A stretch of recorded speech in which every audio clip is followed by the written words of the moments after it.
Alright, so 5 quick base building tips, starting with this hot spring rotation thing. You might have seen suits here just jumping out the back right there, and my Anubis and Incineram are kind of walking around before deciding to sort of teleport to the hot spring. So what's really happening here, I added one more hot spring to mess with the pathing, is that the pals for some reason like to enter most hot springs from the back and also exit from the back despite there being a staircase.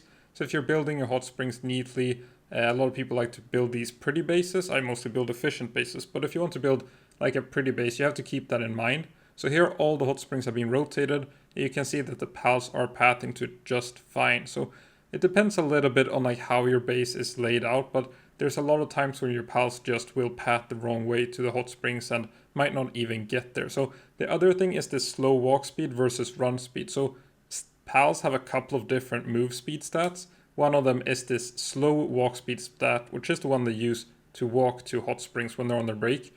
And in the case of Depresso, it's only 20. So in the entire span of the break, which is around 80 to 90 seconds, it never actually reaches the hot spring. And you'll see the sanity, if the video quality is high enough, and never even got a bump there. Just a little bit maybe from not working at all. Here you can see the hot spring up to the left. I kind of blocked it in and built it right at the edge of the base. So that's something you could do to try and save space.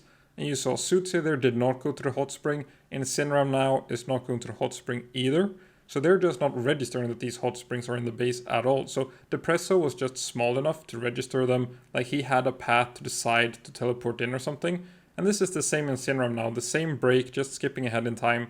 Building a hot spring a little bit like this. And all of a sudden he has a path and he decides to use the hot spring. So if you're trying to save space, building your hot springs right at the edge of the base, some pals might never even go to them. And again, it's going to depend on the rotation as well, like if you rotate them the right way or the wrong way. Then we have the chest placement. So something like this, if you have like your stone pit and then a chest that the pal can't reach, you'll see this Noclum now will start teleporting the materials to the chest up on the pillar there. But it does do it pretty slowly. It takes like a second between each check because it picks up the item. Do I have a path? Yes or no? And then it does it. So it works, but building a chest like anywhere else will ensure that it does it a lot faster. So the teleport thing can be quite nice, but it is a lot slower than the normal method.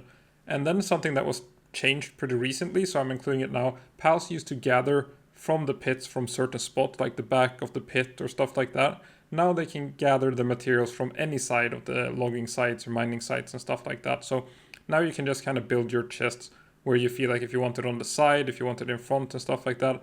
But then again, it is by far the best method to just build it like this because you can see the speed difference when they're just doing it like this. No downtime at all. And it really means that you don't have to optimize your transporters with move speed passives and stuff like that if you can just keep it that way. And then the final fifth tip here, when something more relevant when you're leveling, something I've seen quite a lot with people just going out and catching a bunch of dig toys. These are the fresh caught gobfins starting at 0 sanity. One of them has a little bit higher sanity, but this is the thing that happens when you go out and you catch your fresh dig toys and stuff like that. And then you go to the base, let them all out to mine, and then just start at 0 sanity and get depressed almost immediately. Like they can get depressed in the first 30 seconds if you're unlucky. So what you really want to do with a fresh caught pal is either leave it in the pal box, toss it manually into a hot spring when you pull it out, but then it could get sick, or put it in the party and manually feed it. So that's it for these quick 5 tips for base building. Thanks for watching.